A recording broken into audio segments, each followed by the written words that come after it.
नमस्कार. आमदार साहेब, पण मला सांगा की बुलढाण्याच्या बाबतीत जर बोलायला गेलं तर विकास हा एकीकडेला पूर्ण सगळीकडे दिसत आहे. आणखी कोणकोणते विकासाचे संकल्प आपले आहे आणि ते समोर दिसणार आहेत? बघा, मागच्या मुलाखतीमध्ये मी जेवढ्या पण गोष्टी आपल्याला सांगितल्या होत्या त्या सगळ्यातच सुरू झालेल्या आहेत. मेडिकल कॉलेजचं काम चालू झालं, BSc ॲग्रीचं काम झालं, मॉडर्न डिग्री आता टेंडर प्रक्रियेमध्ये आमचं आहे. नव्याने कामगार भवन आम्ही इकडे आणलं, महसूल भवन आणलं. ग्रामीण भागातलं सिंचनाची जेवढी कामं होती ती आता जवळपास मंजुरीच्या स्टेजवर त्या ठिकाणची आहेत. क्रिटिकल सेंटर सिव्हिल हॉस्पिटलमधलं आणि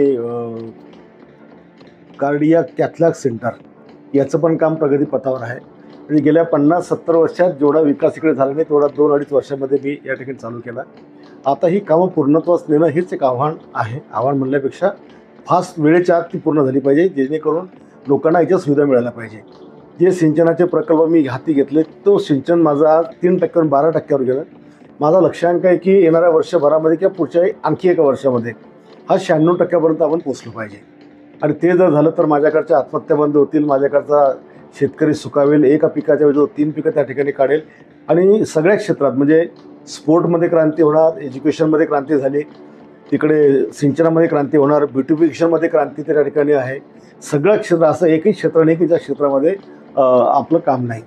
आता माझं CBSE पॅटर्न भारतातलं पहिलं बुलढाण्यात चालू होतं. आज माझं पॅटर्न महाराष्ट्राने स्वीकारलं आणि महाराष्ट्रातल्या तमाम गोरगरिबांच्या मुलांना आता CBSEच्या माध्यमातून 70% CBSE आणि 30% स्टेट बोर्ड या माध्यमातून MPSC UPSCचं शिक्षण आता सगळ्या विद्यार्थ्यांना मिळणार आहे. आणि त्याच्यामुळे आम्ही खूप समाधानी आहोत. एवढं खरं आहे की यावर्षी लाडक्या बहिणीमुळे कुठलाच निधी अवेलेबल नाही आहे, कुठल्याच डिपार्टमेंट खात्याचे पैसे नाही आहे, म्हणून कामाला काही अंशी ब्रेक लागला. किंबहुना मागची जी कामं आहेत त्या कामावर पैसे नसल्यामुळे बऱ्यापैकी कामं थांबलेली आहेत.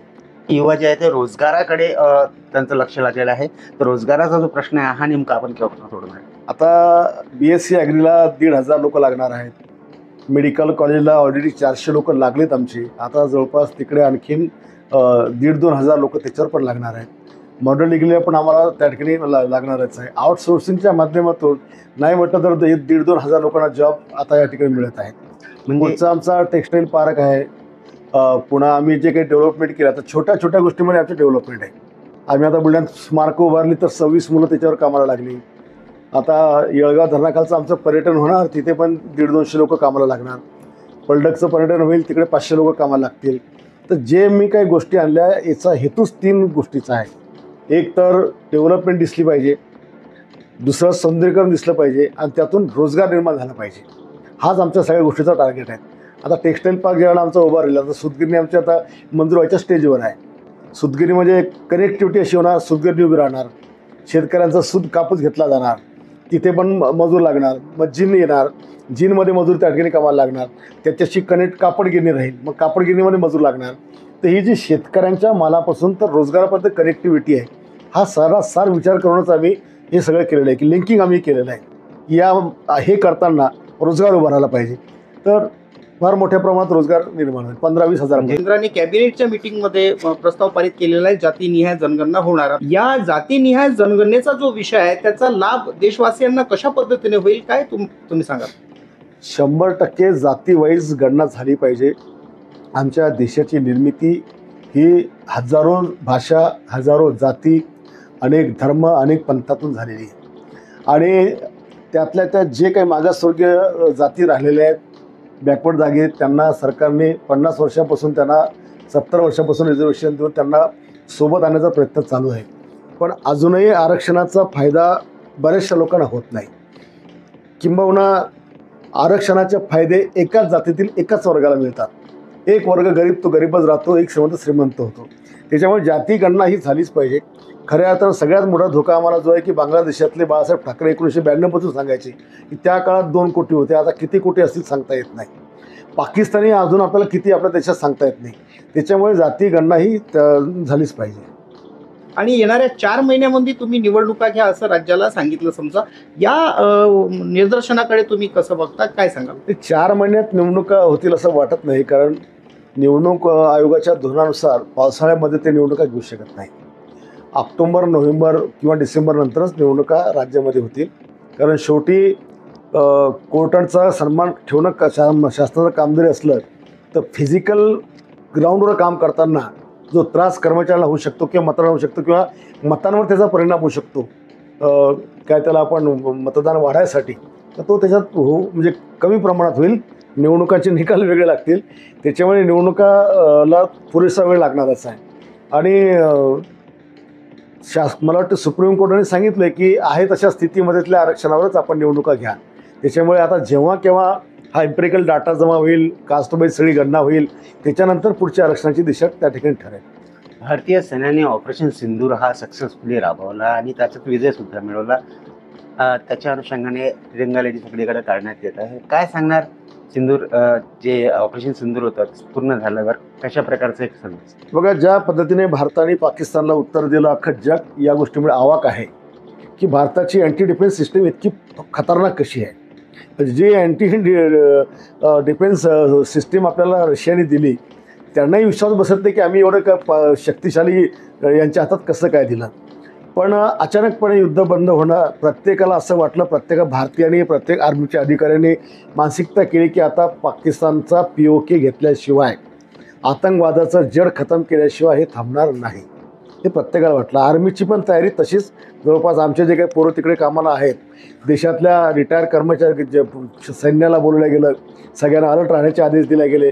पण अचानकपणे एकदम असे काय माघार घेतली, याच्याबद्दल तर अख्ख्या भारतीयाच्या मनामध्ये शंकाच आहे. आता शेवटी कशा स्थितीमध्ये हा निर्णय प्रधानमंत्र्यांनी घेतला किंवा आर्मीच्या लोकांनी घेतला हे काही अजून कोणाला कळलेलं नाही आहे. पण अपेक्षा हीच होती की हे 70 वर्षाचं जे काही चाललं आहे हे आता खतम व्हायला पाहिजे होतं. आणि एकदाची काय आपली जी LOC आहे ही कंट्रोल लाईन ती पडायला पाहिजे होती. महसूल विभागाने पावसाची शक्यता सांगितलेली आहे. शेतकऱ्यांना काय एक मेसेज असणार आहे? ही शेतकऱ्यांनी पेरणीची घाई करू नये, कारण आता पाऊस जरी पडला तर पुढे खंड मोठा पडेल आणि खंड पडला तर परत दुबार पेरणीचं संकट शेतकरी येऊ शकते. म्हणून ही पेरणीची वेळ नाही आहे. शेतकऱ्यांनी शांत राहावं, आराम करावा आणि पूर्णपणे पाणी उघडल्यानंतर शेतीची मशागत करावी. याच्यामध्ये शेतकऱ्यांचे फायदे असे आहेत की या पाण्यामुळे शेतकऱ्यांचं कोळपणं आणि जे काही निंदण करायचं असतं ते यावेळेला बऱ्यापैकी वाचणार आहे. कारण या पाण्यामुळे जे काही सगळं काही पिकाव्यतिरिक्त जे काही गवत वगैरे जे काही त्याला आम्ही काय आमच्या शेतकरी भाषेमध्ये म्हणतो आरबुलडाण निघतं, ते सगळं खतम होऊन जाईल. त्याचा बेनिफिट शेतकऱ्याला होईल. आणि बऱ्याचशा गावांमध्ये पाण्याच्या टंचाईचा पण विषय याच्यामुळे संपलेला आहे. अर्थसंकल्प अधिवेशन झालं, आपण एक प्रश्न मांडला, आपण एक मागणी केली शासनाला की बुलढाण्याचं नाव जे आहे जिजाऊनगर करण्यात हवं. याकरिता किती प्रयत्नशील आहात आपण? आता जसं मागे मी अहिल्याबाई होळकरांना महापुरुषाचा दर्जा द्या, संभाजीराव महाराजांना महापुरुषाचा दर्जा द्या आणि महासाहेब जिजाऊंना, तर ते मी एका अधिवेशनात उचललं तर त्याला महापुरुषाचा दर्जा मिळाला आणि अगदी संभाजी महाराजांची जयंती दिल्लीमध्ये देखील साजरी केली गेली. आता ही मागणी देखील माझी जी जिजाऊनगरची ही देखील मी लावून धरणारच आहे. आणि मला खात्री आहे की शासन ही मागणी 100% मागणी करेल, कारण प्रत्येक बुलढाण्यातल्या प्रत्येक धर्माच्या माणसाची ही मानसिकता आहे की याला जिजाऊनगर नाव मिळालं पाहिजे आणि त्या मजबूतीनं आपण सगळे उभं केलेलं आहे. चॅनलच्या माध्यमातून आपल्याला जी जनता बघत आहे त्यांना काय एक मेसेज आपला राहणार आहे? जनतेला हाच मेसेज आहे की काम करणाऱ्याच्या पाठी आपण उभं राहायला पाहिजे. मला खंत माझ्या विधानसभेची आहे की मी जेवढं काम केलं तेवढं काम महाराष्ट्रातल्या कोणीच केलं नाही, पण तरी मला एकेका मतासाठी झुजावं लागलं. मला कळलं नाही की नेमकं आमचं सुशिक्षित शहर आहे, जिल्ह्याचं ठिकाण आहे, पण तरी या शहराने मला 1700 मतांनी मागे ठेवलं. म्हणजे विकास करणारा आमदार जनतेला नको आहे का, हा प्रश्न देखील माझ्या मनामध्ये येतो आणि म्हणून जनतेने काम करण्याच्या पाठी उभे राहावं ही अपेक्षा मी करेन.